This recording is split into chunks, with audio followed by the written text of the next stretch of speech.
I've had a chance to tell my story once or twice, but I'll just say very briefly that I too am an islander. I'm from the island of Puerto Rico in the Caribbean. My grandparents immigrated from the island of Puerto Rico to New York City in the late 1950s. My grandmother worked in the garment district, large sweatshops really, with many sewing machines and many women working very long hours. And my grandfather opened up a small store in Spanish Harlem, New York City. They faced many of the cultural barriers that we are discussing here today. They brought their own perspectives, language, culture, traditions into a place that I would argue didn't necessarily value and respect them, and certainly didn't have the systems in place to be responsive to their needs. But they soldiered on, as we all do, doing what they could. And my first encounter with the healthcare system, in fact, was acting as an interpreter for my grandmother when I was 7 years old. Now, my grandmother didn't speak English so well. She suffered from diabetes and many of the same chronic conditions that we are battling today. And my parents used to go and serve as an interpreter for her when she saw her doctor. But there did come that occasion when they couldn't go. It was the summertime. I had off, and they asked me to go and serve as an interpreter for her. I'll just say that in the United States, we just did a survey a couple of years back of our doctors in training, our resident physicians, and we asked them, and during their training, had they ever used a child under the age of 12 as an interpreter. 1 in 3 had reported using a child under the age of 12 as an interpreter. My story takes us back some 30-some-odd years ago. This survey was just done a few years ago. So we still see children in all of our cultures acting as cultural brokers for our elders and for our families. And so I was one of those people, and I'd like to share that experience with you because I think it was very telling, and it shaped very much why I do this work. My parents gave me a bit of a background on what I should be doing. He said, you're going to go to the doctor with abuela, and whatever the doctor says, just say it to her. Whatever she says, say it back to the doctor. If you don't understand something, just raise your hand like you're like a timeout and have them stop. I'll just say too that as a child, this is a very powerful moment because now you're given status in your family. Now you're giving an opportunity to help out. And you're smart enough to know that you can also negotiate for a little more playtime, a little more cartoon watching. So you use that in your favor, but it is an honor and a privilege. And so I'll never forget we went and we sat down with the doctor. And the doctor and my grandmother had known each other for a while, and it was obvious there was caring there. He liked her, she liked him, and there was a lot of love. And so he began asking her questions. And he'd say, so señora, how are you feeling today? And she'd say, bien, doctor, todo bien, everything's fine. And I'd say, yes, doctor, everything's fine. And he'd say, any pain or discomfort?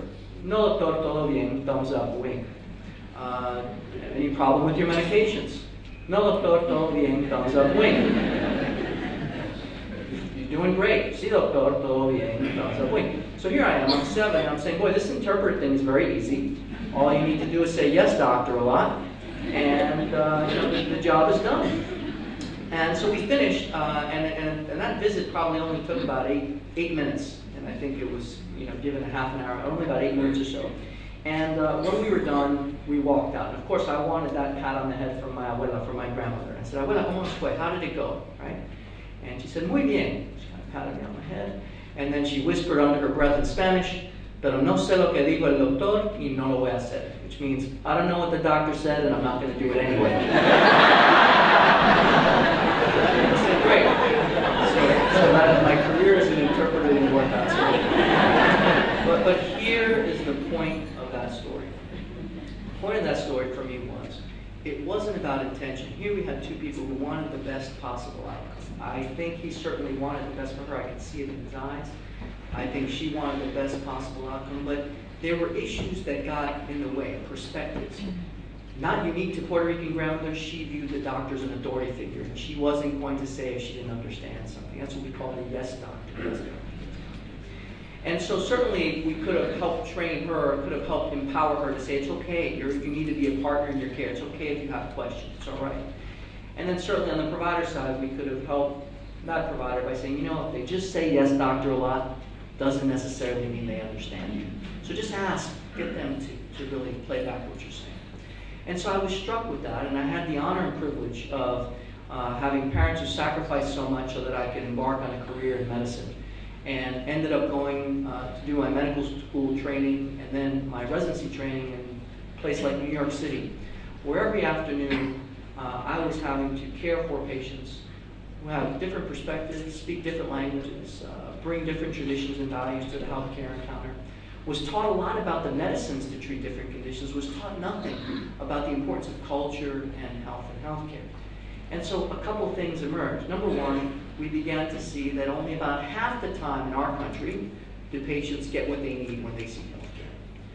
But research also tells us for those who are culturally different, they do well even less often. And I didn't need that research to see it as a provider, when every day I saw when patients couldn't communicate effectively with their healthcare providers in the healthcare system, and with issues related to public health and communications, they did less well. And today we call those disparities or differences in health outcomes or healthcare that emerge when we look at people by their particular racial, background. And it also became very clear to me that it was fine to learn the best medications to treat any particular condition, but if I couldn't communicate, or if we as a healthcare system couldn't communicate value and care for people of different backgrounds, then we weren't doing our job as healers and caregivers. So I've tried to devote my career to figure out how we in our nation, and have the honor of getting a chance to speak in other nations, how we can create a healthcare system that truly values all people. That is not a one-size-fits-all, but is a model whereby we honor people's traditions, customs, and meet them halfway, and try to come up with solutions together. Now, part of what we call this in the United States is cultural competence, and we call it this globally. It's simply the principle that we know the inequities we see are due to a lot of different reasons, but one of them is the fact that our healthcare systems and our nations and our public health systems haven't done enough work to reach out, haven't provided enough resources for us to reach out to patients and people of different social and cultural backgrounds. So what I hope to share with you today, in our effort towards trying to achieve equity for all in health and healthcare, is to provide you a brief background of this issue as I see it in my travels. So what is the background? How do we understand this concept of cultural competence? I then want to talk about some key principles and what I aspire to teach my colleagues. So I'm a practicing clinician. I spend about 30% of my time seeing patients, but then I also spend around 70% of my time engaged in teaching healthcare providers and the healthcare system how to communicate and care for diverse populations, as well as developing quality improvement strategies so that we can meet the needs of all who enter our doors. So I'll talk about some of the key principles. I'll end with a slide or two about evaluation. And I think evaluation is important because the challenge we face is that we all know these issues are important, but we need to communicate to our leaders who have competing interests for resources why these issues matter, and evaluation is going to be a necessary evil here. We need to prove that the work that we do and the strategies and training that we engage in add value. And that's an uphill climb, but I want to share some thoughts there, and I'll end with a view from the field. Let me just begin by saying what cultural competence and cross-cultural communication is to me. Quite simply, I want to make sure that every healthcare system can meet the needs of the people it cares for. And that includes everyone from a public health individual who's out in the community, public health messaging that goes on, to a doctor, a nurse, or a frontline staff person. And so really what we're trying to do is improve our ability to effectively communicate and care for individuals from diverse social and cultural backgrounds. Now in our nation, this issue of cultural competence has gained increasing attention over the last 10 to 15 years for a couple of different reasons that I'll highlight. One being we are an increasingly diverse nation. Number two, there's a lot of research that supports the fact, the very simple fact, that if we are able to communicate more effectively with individuals we are caring for, we tend to see better health outcomes. And certainly I want to highlight this concept of disparities in health and healthcare that we see in our country.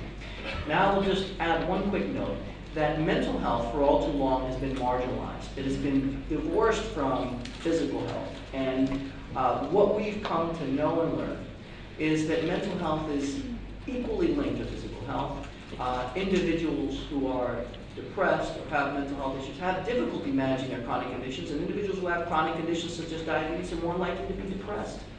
We cannot leave mental health out in the dark, and we need to be cognizant of that. I'll end by saying this, that we have evidence that supports the fact that people who are stressed, who are experiencing discrimination or stress, this takes a toll, a physical toll on them as well. So mental health also takes a physical toll. Physiologically, we know this now with research that's been conducted around the world. And so I want to talk about the impact of disparities in our nation, and then clearly share the links to the work that we're doing here. Now, a couple of reasons why this concept of cross-cultural care and cultural competencies emerged. Certainly we have done more research to understand that yes, a person, and this is not rocket science, a person's social and cultural perspectives impact how they interact with the healthcare system. Certainly people will present their symptoms in very different ways, whether it be how they present and talk about being depressed, how they explain chest pain, how they are able to express their symptoms of diabetes, hypertension. We all express that differently, and much of that is impacted by our social and cultural background and our previous healthcare experience and our traditions and values. We also understand that people's social and cultural background will impact their expectations of care, whether they trust or don't trust their healthcare provider.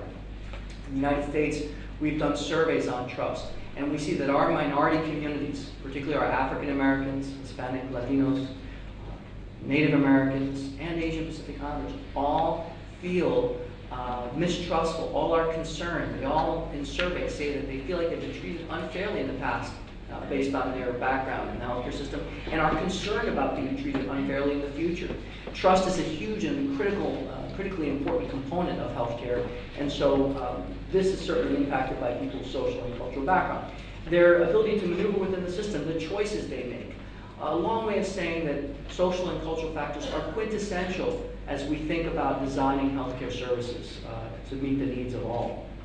Now, in our country, we've also done research and stratified it by racial and ethnic group, comparing our majority groups to minority groups, about people's ability to effectively communicate with their healthcare provider. Just as an example, we know again that people who feel like they communicate effectively with their healthcare provider tend to report being more satisfied, tend to have better outcomes, and follow our recommendations at greater rates, and there's greater cooperation. Yet we see that for our minority populations in the United States, for example, when compared to whites, a larger proportion of African Americans, Hispanics, and Asian Americans report greater difficulty in the last 2 years communicating with their doctor, including not feeling like they understood their doctor, not feeling like their doctor listened, or having questions that they didn't feel comfortable asking. So this is a target for us as we think about cultural competence. How can we improve the communication process between the healthcare system and patients? And this has been a key driver in our nation for the emergence of cultural competence. Finally, as I mentioned, we have evidence to support the fact, and I talked about this on TV on the interview this morning, that even if you have insurance and you are a racial ethnic minority in the United States, there is a likelihood that you might receive a lower quality of care than the majority population. And so let me give you a couple of examples. And this is a screenshot of a very influential report that came out in the United States that I had the pleasure of being on by our Institute of Medicine that releases reports and does major studies of our healthcare system. And quite simply, we saw in our country that yes, minority populations tend to suffer at greater rates from diabetes and heart disease and cancer, and tend to do less well in those conditions. But we also saw evidence, for example, that if two patients presented to the emergency room with chest pain, and one of them was white and one of them was minority, each one of them might receive a different path of care based solely on the color of their skin, not on their insurance status, education, or socioeconomic status. These are what we call disparities in health care. We also saw, for example, as a clinical case, a large study that looked at African Americans and Hispanics compared to whites who presented to emergency rooms with fractures of their arm or fractures of their leg. Research showing that minority patients tended to receive less pain medication for the same exact fracture as their white counterparts. Now, why do we see this? This is part of what cultural competence tries to answer.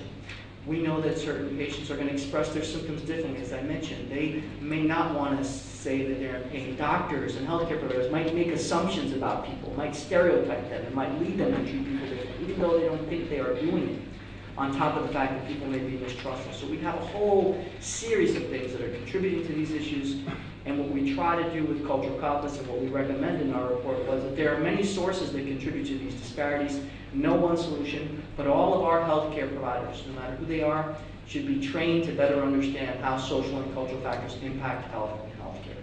And this has led, again, to the major emergence of this field in the United States. And I would argue that globally we're seeing this more and more.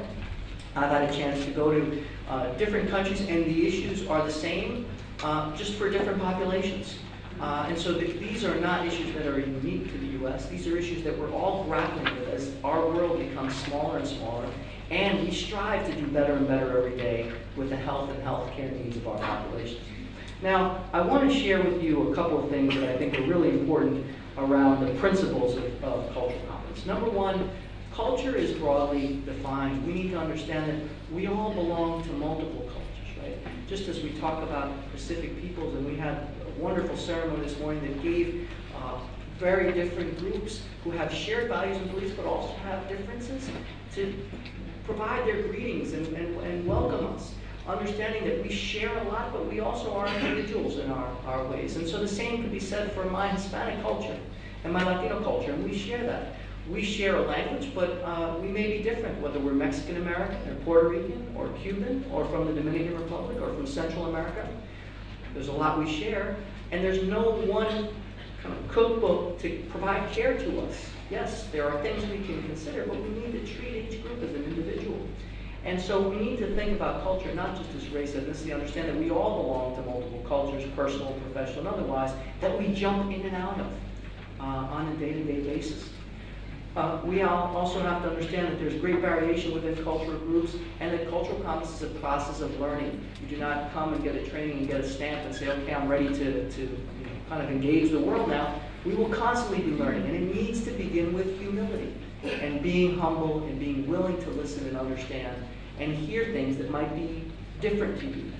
And the problem is that difference creates discomfort for people. As much as we can move away from that and say, let's respect diversity, let's understand it, we'll still have a long way to go. So these are some of the key principles that I try to share, and I think the challenge is, for many of the people I try to engage in this work, they feel like cultural competence is just about caring for those people over there who are different, and those immigrant groups and that group, and we try to say the healthcare culture and the medical culture is its own culture. So every time we're interacting with people, we are bridging the cultural divide that can be more complex depending on where people are from and their level of acculturation, or how distant or close they are to the medical model we engage in.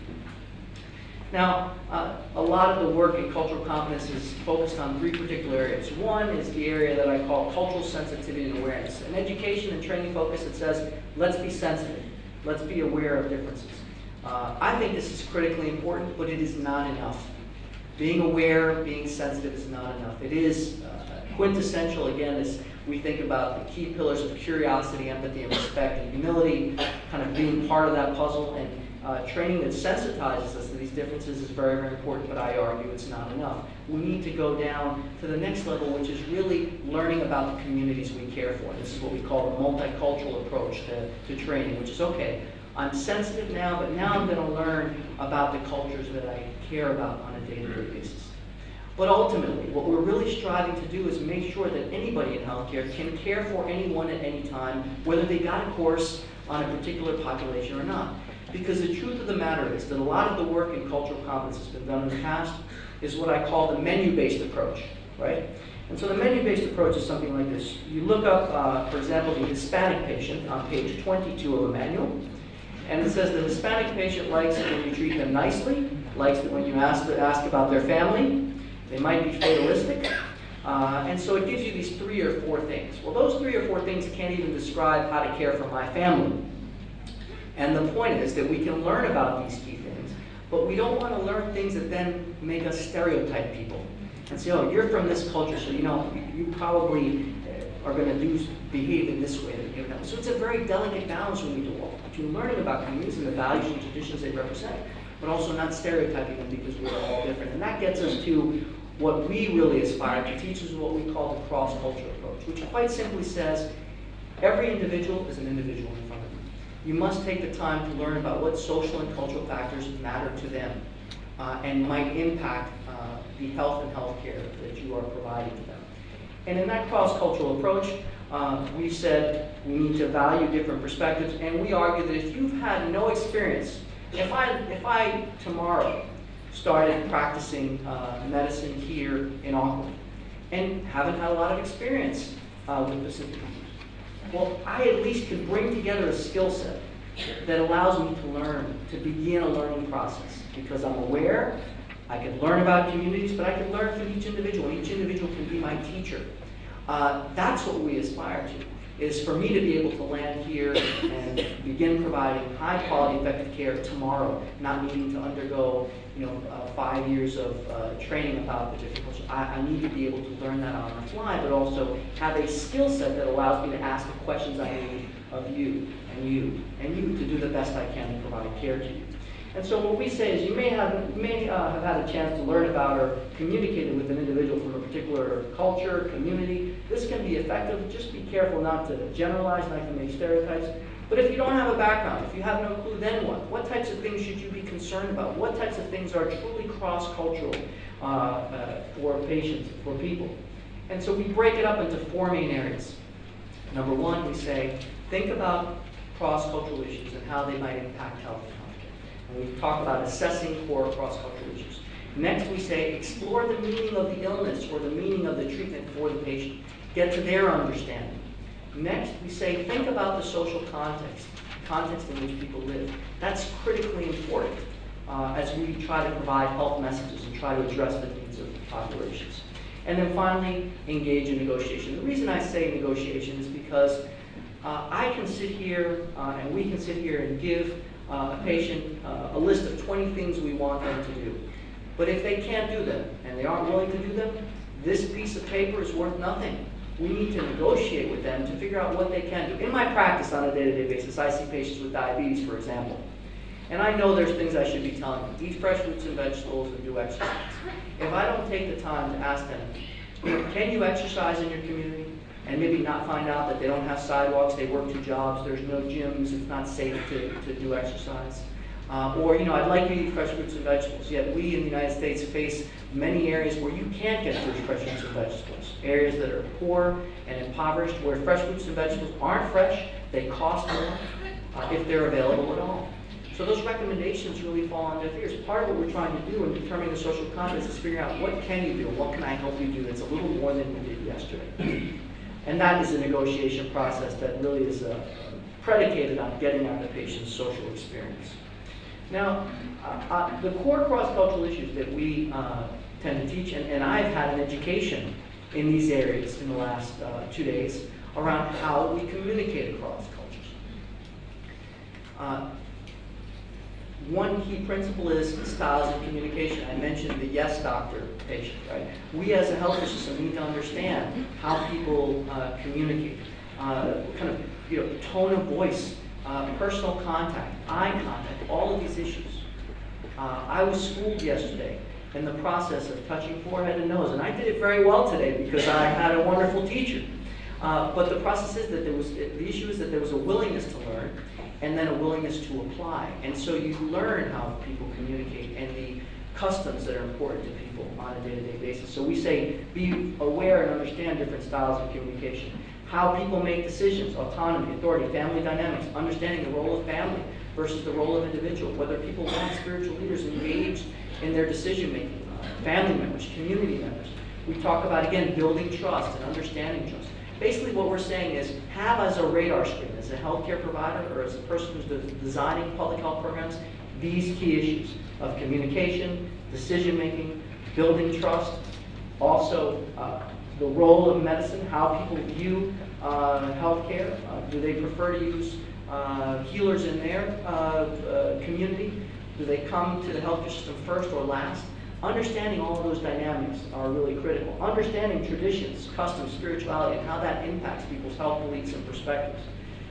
Individuals' perspectives around fasting, around issues related to accepting blood products or not, around specific diet, around holidays, religious practices. We try to teach healthcare providers to ask about those questions. Ask about those perspectives from the patients. And then also sexual and gender issues, perspectives, comfort with the clinician of a different gender. These are what we call the core cross-cultural issues, and they become the radar screen by which we begin to assess levels of difference and how we need to bridge some of these differences. Next, we try to get at the patient's understanding of their condition by asking key questions such as, how do you understand your diabetes? How do you understand your heart disease, your high blood pressure? Share with us. Educate us around your perspectives, and let's meet halfway and figure out what we can do together. These are called meaning of the illness questions. What do you think has caused your problem? Why do you think it started when it did? How does it affect you? What worries you most? Ways of bringing out the patient's perspective that can allow us to bridge differences. And then finally, we talk here about the importance of the social context, as I mentioned. What are your major supports and stressors? What are your thoughts about healthcare, life control? Can you do the things I think are important? Language and literacy. Do you have trouble reading? We make a lot of assumptions about people's ability to read and write.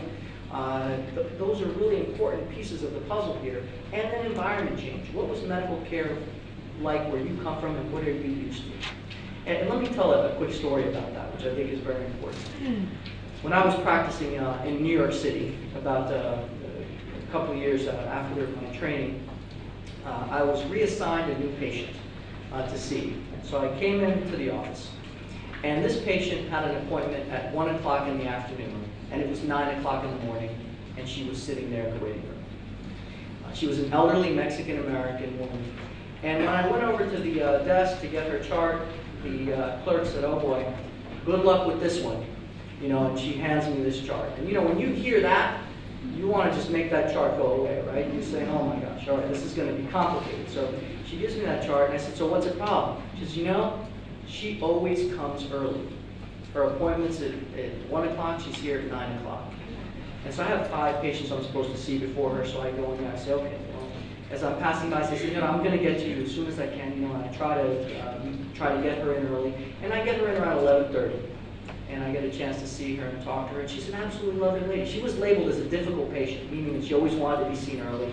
And I talked to her, and she was very lovely. I didn't understand why they were saying she was difficult. And so after that visit, I walked out to the clerk and I said, "You know what? You guys have it all wrong. If she likes to come early, don't give her a 1 o'clock appointment. Just give her a 9 o'clock appointment." "Why are you giving her a 1 o'clock?" She's like, "Well, I'll see her first." And of course, I was new in the practice, and she looked at me and she said, "Good, you know, we've never tried that before. You know, it's a really smart idea, but we'll do that. We'll give her a 9 o'clock appointment for the next visit." So I said, "Okay, very good." So 3 months pass, and I come in, and I'm supposed to see her, and it's 9 o'clock, and she's there. And I'm declaring victory. I'm saying, there she is, it's 9 o'clock, I'm going to see her first, we work this out. And the clerk hands me the chart, and she says, "You know, good job, she's here."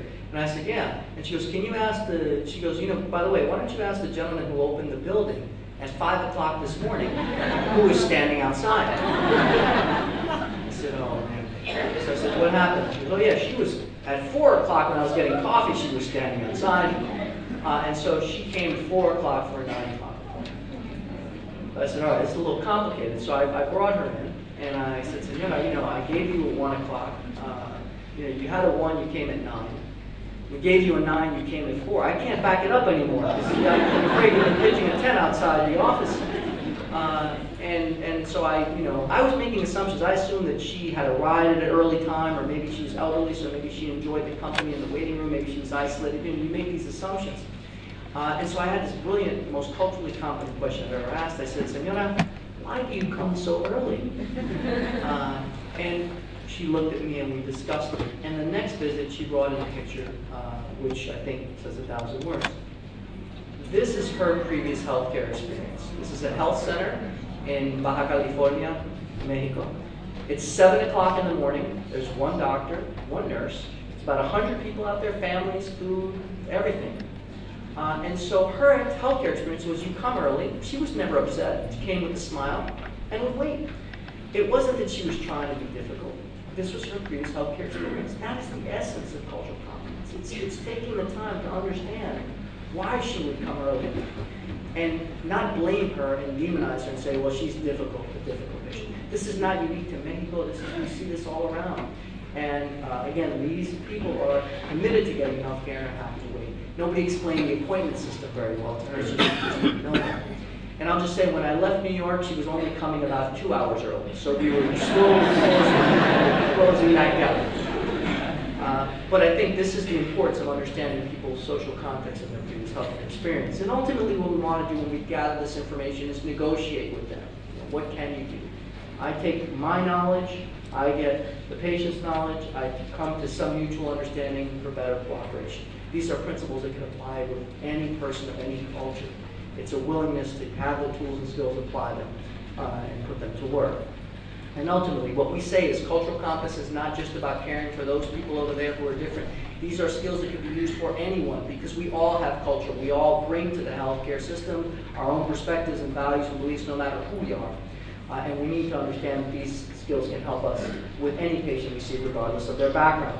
Now, I wanted to just highlight the fact that I've talked a lot about what we do to train our individual providers, but we have used these principles and applied them to management programs for different conditions, such as diabetes. So in our hospital, we found, for example, that our Latino patients, their diabetes was in poorer control than our majority patients, and they had their diabetes checked less frequently.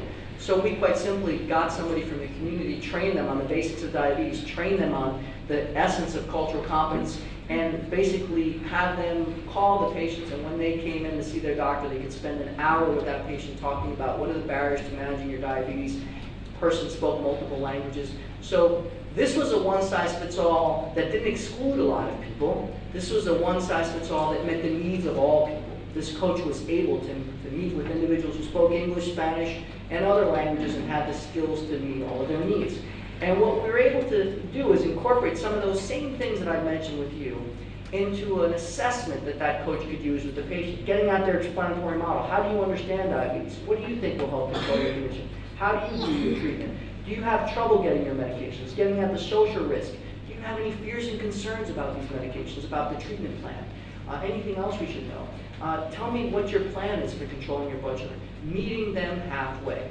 And so I put this up because I didn't want to focus so much on just individual providers, but these principles apply very well to public health interventions for multiple conditions, because getting at the patient's perspective is valuable no matter what condition the patient has. And what we were able to do over the course of a few years, here you see 37% of Latinos had their diabetes in poor control compared to 24% of whites. Over the course of 2 years, we were able to improve outcomes for both groups and minimize the difference between them. This is an intervention that we're proud of, and it really puts cultural competence at the center. And by the way, every one of these patients were asked about previous mental health issues that might impact their diabetes. 50%, 1 in 2, had had depression in the last 2 years. So we really talked about mental health as well as a way to address diabetes, not just more information and more information about diabetes in and of itself. So how do we evaluate? How do we think about evaluating these trainings, this incredibly important work, as we try to transform our healthcare system? Well, we know in the United States, for example, when we've looked at the impact of cultural competence training, we've seen a benefit on provider knowledge. So people who go through training say, yeah, I've gained a lot of knowledge here. Yes, my attitudes are better. My skills are somewhat better. But when we look at patient outcomes, our research just hasn't been that robust yet. And by that I mean, we haven't been able to fully say that if I get trained in cultural competence, that my patients are going to have better outcomes. We all connect those dots because we understand the impact of being inattentive to those issues, but we're still building the evidence here. And I think it's important as we try to think about evaluation to do a couple of things. Number one, we understand that as we do education, education is not enough. We need to build a variety of different activities, what we call practice enabling strategies, different strategies. So train the provider, but give the patient information, have a coach in place, really think about a whole web of strategies that help meet the patient's cultural perspectives. And we also understand that multifaceted approach in developing what we call the culturally competent biosphere is really important. Reinforcing it, using multiple strategies, and kind of hitting on multiple different ways. We've talked about research that can focus on cultural competence and its impact on mental health or diabetes in a particular population through the use of a particular set of skills that we're teaching. A long way of saying that our effectiveness in evaluating the impact of cultural competence will require us to be very detailed with our science. And this is not an area that I have a lot of facility with. I partner with people who do methods and are able to kind of get at this evaluation piece. But we need to build the science in an era of competing resources to say this is why cultural competence matters. And we talk about this and are now doing work in this particular area, focusing on these issues and developing what we call practice-enabling strategies and creating a patient component. You know, if I look back to the experience with my grandmother, I can think of 5 different ways that I could get a better outcome out of experience, right? Number one, I would train that healthcare provider to understand that if there's a language barrier and there's a 7-year-old as an interpreter, that's not a good deal. You need to get somebody there who can really interpret, because my grandmother might not want to talk about some things through me as a child, one. Number two, if you get past that and there's an interpreter there and my grandmother says, "See doctor," 22 times, it's probably worth you checking back to make sure she understood what you want her to do, that you meet halfway. On my grandmother's side, maybe I do some education for her and say, "Abuela, you know, it's okay if you have a question. We want you to be a partner in your care. You're not going to disappoint the doctor. You need to come with a list of 3 questions and be ready to engage. It's okay." Empower activation. That's all right. That patient component is very, very important. So I think we have a better chance of making a difference at the end of the day if we think about helping the patient and the provider, giving the provider skills, empowering the patient, again, to achieve a better health outcome. In my experience over the last 10 years doing this work, I've learned a couple of things that I want to end with and share with you. Number one, as we engage healthcare providers and the healthcare system and education in this area, people still see this as a soft science. And by that I mean people still view cultural competence as something that's nice. It's kind of a, kind of a social justice thing. They haven't really, we're trying to engage people to say this is a science and it is a necessary skill set. And so there's also a desire we see among learners for the, just give me the menu. Just give me what I need to know to care for patients from culture X or Y or Z. And we have to fight back and say, look, that can be helpful, but please don't stereotype, because just getting 5 things about any culture is not going to do you any good. We also have a lot of resistance around time. Everybody says, we've done surveys with different healthcare providers, who, when we ask them, do you think culture matters? They say yes. Does being inattentive to culture impact health and healthcare? Yes, has a bad impact. What is your biggest barrier to becoming culturally competent? I don't have enough time. I have to do things in a very compressed time frame, and these things take more time. And part of what we need to do is communicate to people that doing things well don't necessarily need to take more time. They could actually save time. Asking questions that confuse people. Having patients leave or people leave confused and not being able to follow recommendations is a complete waste of time, in fact. So cultural competence allows us to be more effective and to get more out of that time and do it over continuity of care. On the teacher side, we see that there's different fundamental approaches to teaching and limited time and funding and institutional support, so we make a push for that. Give us more support so that we can learn, so that we can teach, so that we can study, and we're making progress there. So when we do work in this area, we try to do 5 things. Number one, we need to provide the evidence and secure buy-in to say this work is critical. It will help you be a better healer, better caregiver. Number two, when we teach with cases. We don't just sit here and say you need to learn. I've given you an overview of what we teach and core cross-cultural issues and the like. That's not the way we teach. We teach with real people and real cases, and then we say, how could we have done a better job here? That makes it more sticky for people. It allows them to engage in more real ways because they think about how it applies to them in their daily work. We do talk about this categorical approach, this demand for give me the 3 facts. And we try to walk that tightrope and say, we will help you learn about communities, but please understand every person is an individual. We try to think over the long term. Again, understanding that cultural competence is not a one-time training, but it is a series of learnings that will happen over time and need to happen with learners being humble as they first start. And then finally, we think about all the different ways we can integrate these components into teaching. Not just a standalone course on cultural competence, but really saying this is part of diagnosis, it's part of treatment, it's part of public health outreach, it's part of public health messaging, it's part of everything we do. Let's think about it in that way, not just as an add-on. So let me end just by saying a couple of things. First, we know, and the evidence is clear, that social and cultural factors matter. The reason we're talking about cultural competence and the reason we're talking about equity is because our lack of attention to these issues have left us in desperate straits. We have the evidence that lets us know that for a whole group of people, we are not meeting their needs. There are strategies that we can learn, that we can teach, that can help us do better, a little bit better every day, in meeting the needs of people of different social and cultural backgrounds.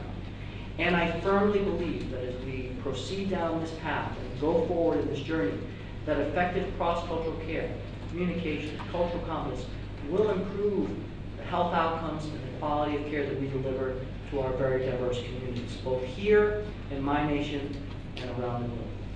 So with that, I thank you so much for your attention. I'm happy to take questions if we have time, and I wish you all the best of luck. Thank you.